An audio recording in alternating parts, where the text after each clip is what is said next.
Marrigaa ashamaa harka fuunee kabajamtootaaf jaalatamtoota hordoftoota madda walaabuu miidiyaa bakka jirtanitti nageenyi keenya kan jaalalaa isin dhaqqabsiniin jecha warreen gama peejii keenyaatiin akkasuma gama YouTube chaanaalii keenyaatiin hordoftan hundi keessanuu galatoomaa isiniin jenna. Kanneen maamila keenya hin ta'in immoo kallattiidhaan gama maamilummaa keenyaatti akka dhuftan abdiin qabna. Marrigaa kunis ta'e sun dursi addunyaa kanaan nageenyi waan taateef nutis irra deddeebi'uudhaan nageenya heddumeessina. Kabajamtoota jaalatamtoota ilmaan Oromoo idil addunyaa bakka jirtanitti nageenyi jaalalli kan Oromummaa isin dhaqqabsiniin jedha. Iyyangaa akkuma beekamu yeroo ammaa kana Oromiyaa ciniinsuu guddaa keessa galuun isii waan nama gaafachiisu miti. Marrigaa akkuma beekamu hawaasni Oromoos kallattiilee adda addaatiin roorrifamuu Oromiyaatiin yookaan immoo ciniinsuu guddaan Oromiyaan keessa galte keessaa ba'uudhaaf tattaaffilee gurguddaa godhaa jiran hawaasni Oromoo inni diyaaspooraa keessa jiru. Inni biyya keessa jirus kallattiilee adda addaatiin falmii mirga biyya abbaa isaa eeggachuu fi akka nam tokkootti jiraachuudhaaf falmiilee gurguddaa geggeessaa jiran. Oromoota falmii gurguddaa geggeessaa jiran keessaa tokko damee Oromoodhaa kan ta'an obboleewwan Oromoodhaa kan haalli ji'oogiraafikaalii yookaan immoo haalli teessuma lafaa Oromootarraa addaan fageessee naannoo Amaaraatti argaman Oromoota Wallooti. Oromoonni Walloo seenaa qabsoo Itoophiyaa keessattis ta'e seenaa Oromummaa isaanii keessatti akkasuma amantaa isaanii jabeeffachuu fi eenyummaa isaanii dhugoomsachuuf yookaan eenyummaa isaanii tiikfatanii kunuunsuun dorgomaa tokkollee hin qabnedha. Oromoonni Walloodha. Har'aan tana Oromoonni Walloodha. Akkuma argaa jirruu fi akkuma dhagaa jirrutti gochi suukaneessaan dhala namaa irratti raawwatamne ilmaan Walloo ijoollee warqituu irratti raawwatamaa jira. Kun immoo waan caluma jennee ilaallu miti. Iyyangaa taateeleen gurguddoon kun har'aan tana Oromoota Walloo irratti akka fakkeenyummaatti haa raawwatamu malee ilmaan Oromoo addunyaa cufarra jiranitti akka waan raawwatameetti ilaaluu dandeenya. Marree kabajamtoota jaalatamtoota ijoollee Oromoodhaa bakka jirtanitti nageenyi keenya kan jaalalaa isin dhaqqabsiniin jecha waa'ee Oromoota Walloo isin barsiisuuf miti yookaan immoo barumsi kiyya sagantaan kiyya har'aa waa'ee Oromoota Walloo irratti fuulleffatee miti. Yaa'u akkuma beekamu uummanni Oromoo yeroo ammaa kana ciniinsuu gurguddaa keessa gale kana keessaa ba'uuf carraa qaba. Carraan inni qabu tokkummaa isaa jabeeffatee dhimma waloo walii wal bira dhaabbatee rakkinni Oromoo tokko irratti uumamu godina kamiyyuu yoo ta'e wal wajjin dhaabbatee rakkoo saniif furmaata kennuun seenaalee dhiyeenya kana keessatti yaadatamanidha. Keessaayyuu haayichi gameessi jaalatamaaf kabajamaan Jawaar Mohaammed yeroo biyya ormaa turetti qabsoo Oromoo haalli inni itti fayyadamaa ture taateen guddoon takka yoo godina tokkotti galte Oromoon naannoo biraa akka birmatuuf dhiibbaa gurguddaa gochaa ture. Kanumarraa ka'uudhaan Oromoota Wallootiif Oromoonni biyya keessa jirtan akkasuma addunyaa kanarra jirtan sagalee ta'uun tumsa seenaa guddaadha. Kanaaf rakkoon Oromoota Walloo irratti har'aan tana gita hundaan irratti raawwatamaa jiruuf uummanni Oromoo addunyaarra jirtanis ta'e isaan biyya abbaa keessanii jirtan daba seenaa jalaa ba'uudhaaf sagalee uummata Wallootiif ta'uun dirqama.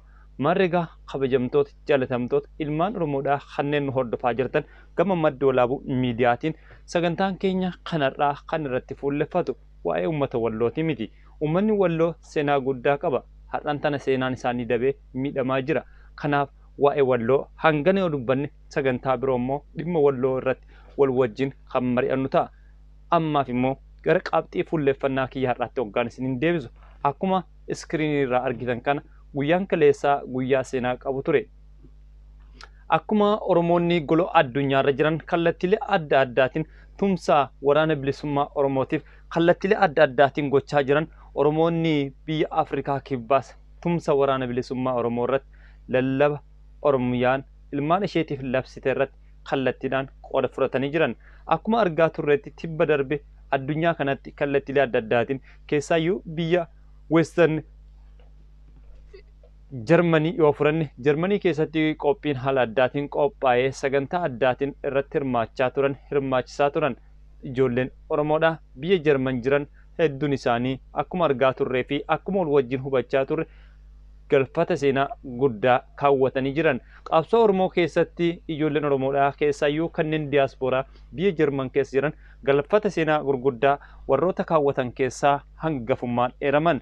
Iyyangaa anis waa'ee uummata keenya yookaan immoo obboleewwan keenya kanneen biyya Jarman jiran irratti fuulleffadhee osoo hin taane xinnisa qabsoo Oromoo fi galfata seenaa ilmaan Oromoodhaa kanneen addunyaarra jiran kallattiilee adda addaatiin hawaasa Oromootiifis ta'e yookaan immoo uummata Oromootiif yookaan biyya Oromiyaatiif maaltu barbaachisa kan jedhuuf deebiin tokko qofa dhufe.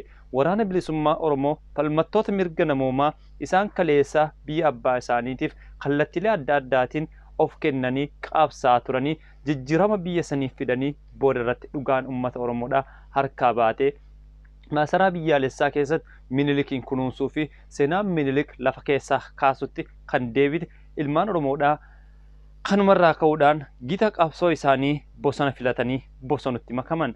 Kanaaf qabsaa'ota kaleessaa falmattoota har'aa kanneen ta'an waraana bilisummaa Oromoo bira dhaabbachuuf gita hundaan hawaasni Oromoo addunyaarra jiran kallattiilee adda addaatiin galfata seenaa gurguddaa keessa galanii jiran. Maarreegaa hawaasni Oromoo Afrikaa kibbaas galfata seenaa gurguddaa addunyaan yeroo hedduu keessatti hirmaatan keessatti warroota hirmaachuudhaan qooda leencaa qabanii fi kanneen miidiyaaleen Oromoo hedduminaan quba hin qabne ta'uu isaa seenarra gabaa. Galfata seenaa gurguddaa keessaayyuu sagantaa keessaayyuu kan akka miidiyaa Oromoo OMN irratti tumsa adda addaa bara wayyaanee keessatti yeroo hedduu aggaammiilee OMN irratti geggeeffamaa ture irratti hirmaachuudhaan abbootii qabeenyaatii fi akkasuma namoonni adda addaa kallattiilee adda addaatiin irratti hirmaatanii qooda leencaa baakan turan Oromoota Afrikaa kibbaa ture.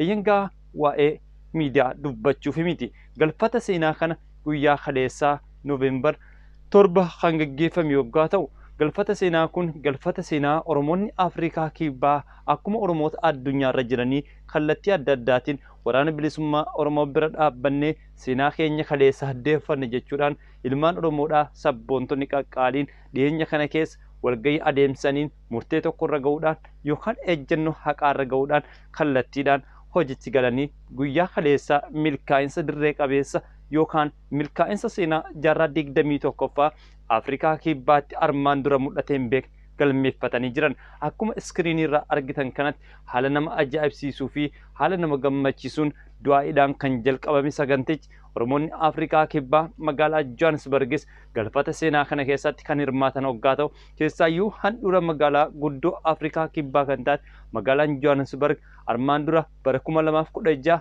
bara 2017 fi hanga 18tti seenaa qabsoo Oromoo keessatti wal'aantummaa guddaa magaalaa qabdu turte. Yeroo dargaggeessi gameessi Shamsaddiin Xaahaa as turetti magaalaan Johannesburg seenaa qabsoo Oromoo keessaayyuu gumaata adda addaa gumaachuudhaan magaalaa adda durummaan eeramtu turte. Iyyankaa taatee guyyaa elgaddaatiin wal qabatee seenaa ishee kaleessa hoggaa ilaalan garaagarummaa guddaan uumamuu isaa maamiltoonni keenya yookaan immootu deeggartoonni keenya nuuf erganii jiran. Kaleessa taateen guddaa magaalaa Johannesburgitti taate hawaasni Oromoo hedduminaan kan keessatti argamuu fi abbootiin qabeenyaa gurguddaan kan keessatti argamu magaalaan Johannesburg seenaa duraan qabdu deeffachuudhaaf ammas baay'ee akkasiifaaf hawaasni walga'ichirratti yookaan immoo galfata seenaa irratti hirmaatan kallattii adda addaatiin ergaa nu dabarsanii jiran. Galfanni seenaa uummata Oromoodhaa Afrikaa kibbaa magaalaa Johannesburg haala armaan duraarraa gadi bu'uun isaa yaaddoo guddaa ilmaan Oromoodhaa jiraattota magaalaa Johannesburgii fi naannawa ishee ta'ee jira. Keessaayyuu shamarran hedduun kan qooda keessatti fudhatan galfata seenaa magaalaa Johannesburg tumsa waraana bilisummaa Oromoo gaachana qabsoo ilmaan Oromoo ta'ee yeroo ammaa kana bosona keessaa bosonuu wajjin jiraachaa jiruuf tumsa godhamaa jiru irraa Oromoonni hedduun hafuun isaanii daba seenaa galmee jaarraa 21ffaa akka ta'e beekuu qaban jechuudhaanis namoonni hedduun akeeka isaanii raaguu jalqaban.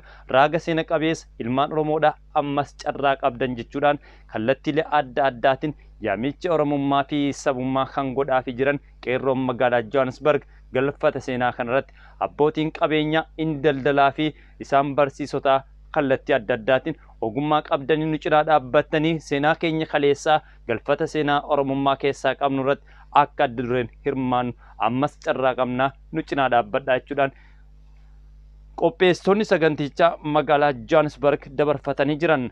Iyyangaa akkuma beekamu galfata seenaa kun sadarkaa idil addunyaatti kan geggeeffamaa jiru yoo ta'e illee hawaasni Oromoo Afrikaa kibbaas galfata seenaa kana keessatti hirmaachuudhaan qooda seenaa leencaa baachuuf dorgommii guddaa keessa galan fakkaata. Maarreegaa fageenya kiiloomeetira hedduu irratti kan argamtuu fi imala xayyaaraa yoo xinnaatti sa'aatii 2tti tilmaamamu magaalaan Cape Town isheenis dorgommii galfata seenaa kana keessatti hirmaachuudhaan seenaa keessa galtee jirti. Keessaayyuu magaalaan Cape Town keessatti jiraattonni Oromoodhaa heddummina guddaan illee jiraachuu baatan seenaa guddaa galmeeffachuu danda'anii jiran. Armaan dura riikaardiin gurguddaan kan qabamee ture galfata seenaatiin magaalaa guddoo Afrikaa kibbaa kan turte magaalaa Johannesburg turte. Akkuma iskiriinii irraa argitan kanatti yeroo ammaa kanatti immoo dubbiin faallaa ta'uudhaan galfanni seenaa Oromoota Afrikaa kibbaa magaalaa Cape Town fageenya guddaarra kan argamtu magaalaa Cape Town seenee jira. Oromoonni Afrikaa kibbaa keessaayyuu magaalaa Cape Town walgahii ariifachiisaa ta'uudhaan ammantana qabxii fuulleffannaa isaanii tokkummaa isaanii jabeeffatanii dhimma waloo isaanii wal wajjin mari'achuudhaan akkasuma immoo hoggansa gaarii jalatti hiriiruudhaan hogganaa isaanii jala imaluudhaan ilaa fi ilaameen wal wajjin hubachuudhaan milkaa'insa tumsa waraana bilisummaa Oromoo guyyaa kaleessaa geggeeffameef akka iccitii guddaatti ilaalamaa jira. Keessaayyuu akka yaada maamiltoota tokko tokko irraa furanneetti milkaa'insa kanaaf namoonni shoora guddaa ba'an kan qubaan laakkaman ta'ullee seenaan isaan dalagan immootu akkuma argitan kana jechuudhaan ergaa gurguddaa nuuf dabarsanii jiran. Iyyangaa kunis ta'ee sun Oromoonni addunyaarra jiran yeroo ammaa kanatti carraan isaan qaban carraa waraana bilisummaa Oromoo cinaa dhaabbachuun galfata seenaa keessatti galmaa'uudhaan addunyaarra Oromoonni bakka jiranii wal kakkaasuu qaban jechuudhaan dargaggeessi tokkos ergaa nuuf kenne. Iyyangaa galfanni seenaa kun akka mirgaatti ilaaluun qabnu kan jedhes dargaggeessuma turtii wajjin dabarsine. Galfanni seenaa tumsa waraana bilisummaa Oromoodhaa yeroo ammaa kanatti dirqama dhalataa Oromoo kamiiti. Dhala Oromoodhaan ofiin jedhu kamiifuu murtiin murteeffannaa ilma Oromoo tokko yeroon isaa amma jechuudhaan kan yaada nuuf kennes warroota maricha irratti hirmaatan keessaa adda dureedhaani. Maarrigaa sagantaan guyyaa kaleessaa baay'ee waan nama ajaa'ibsiisuu fi waldorgommiin gurguddaan dhimma xiiqii wal morkuu kan keessatti raawwatame hoggaa ta'u magaalaan Cape Town ilaalcha armaan duraa garaagarummaa dhiiphisuudhaan tokkummaa isaanii jabeeffachuudhaan magaalaa seenaa addaa galmeeffatte taate haala gaariidhaan addunyaa irrattis fakkeenyummaa fudhatteerti. Namoonni sagantaa irratti hirmaatanis isaan warreen sagantaa kana irratti hin hirmaatin komii gurguddaa irratti dabarfatanii jiran. Galfanni seenaa kun ilmaan Oromoodhaa kanneen addunyaarra jiran hundaa waan ta'eef ilmaan Oromoodhaa kanneen naannoo magaalaa Cape Town'tti argamtan kan sagantaa kana irratti hin hirmaatin ammas carraa qabdanii gamanatti dhuftanii waraana bilisummaa Oromoof akka tumsitan yaamicha Oromummaa isinii dabarsanii jiran. Kabajamtoota jaalatamtoota keenya kan hordofaa jirtan gama madda walaabuu miidiyaatiin yookaan gama peejii keenyaatiin kan isinii darbaa jiru sagantaa tamsaasa kallattiidha. Xinnisa qabsoo galfata seenaa irratti fuulleffate waraana bilisummaa Oromootiif Oromoonni addunyaarra jiran kallattiilee adda addaatiin godhaa jiran irratti fuulleffate kan isiniif dabarsaa jiru Anfalmataa Roorrooti. Iyyangaa taateen gurguddaan Afrikaa kibbaa magaalaa Cape Town'tti guyyaa kaleessaa taate keessaayyuu yeroo ammaa kanatti hoggantoonni hoggansa sirna geggeessaa kana hawaasuma naannichaa keessaa ba'uun isaa hawaasa hirmaattota sagantichaa kan baay'ee gammachiisee fi amantummaa guddaa kan wal biraa qaban kan godhe keessaa isa tokkodha. Armaan dura rakkinnoonni adda addaa keessaayyuu gara sassaabbii dinagdeetiiniif akkasuma walii ajajamuu irratti hanqinnoonni hedduun akka turan odeessonni adda addaa nu dhaqqabee jira. Haadha sana hundaa cabsuudhaan san hundaa burkateessuun qeerroon Afrikaa kibbaa tokkummaa isaanii cimsanii jaalala Oromummaa fi imaanaa baatan hundaa milkeessuudhaaf ammas hojii guddaan nu eeggata jechuudhaan akeekkachiisas kennanii jiran. Lammiin tokkummaa qabu ni bilisooma. Uummanni Oromoo tokkummaa isaa lalisuun carraa isa duraati. Kanaaf Oromoon imaanaa goototaa dabarsinee laachuun galfata seenaa dabaa galfachuudha. Kanaaf waraana bilisummaa Oromoo cinaa dhaabbannee jajjabee kaleessa biyya abbaa isaa keessaa falmachaa har'a bosona Oromiyaa keessaa bookkisaa jiru bira dhaabbachuun mirga osoo hin taane dirqama lammummaati jechuudhaan dargaggeeyyiin hedduunis ergaa isaanii dabarfatanii jiran. Dhugaa dubbachuudhaaf taateleen gurguddoon addunyaa irratti tibbana kana geggeeffamaa jiran waan hedduu nama gammachiisanidha. Haaluma kanaan magaalota adda addaa keessattis biyyoota adda addaa keessattis galfanni seenaa tumsa waraana bilisummaa Oromoo cimee itti fufee jira. Maarrigaa kanumaan ka'uudhaan qeerroon Afrikaa kibbaas galfata seenaa kana keessatti hirmaachuun dirqama Oromummaa, dirqama sabummaa, dirqama biyyummaati jechuudhaanis ergaalee gurguddaa dabarfatanii jiran. Waldorgommii seena qabeessa galmee seenaa galfata Oromummaa fi tumsa waraana bilisummaa Oromoo irratti magaalaa Cape Town'tti naannawa magaalaa kanatti kan argaman magaalaan xixiqqoo Oromoonni xiqqoo keessatti argaman wal morkii gurguddaa geggeessuudhaan Wal morkii kanarrattis magaalonni lakkoofsaan 3 ta'an morkii ciccimoo erga geggeessaniin boodatti mo'annaa magaalaa Paaliin xumuramee jira. Waldorgommii kana keessaayyuu magaalonni Fishuukii fi Paal jidduutti morkiin geggeeffamaa ture morkii bara yaadatamus ta'ee galmaa'ee jira. Galfata seenaa Oromummaa fi tumsa waraana bilisummaa Oromootiif hawaasni Oromoo addunyaarra jiru tumsuun dirqama sabaati jechuudhaan anis kan qopheesse sagantaa kan obboleessa keessan Falmataa Roorroodha. Asirratti goolabuudhaan sagantaa koo xumuraa waan na wajjin turtaniif galatoomaa isiniin jecha turtii gaarii isiniin jedha.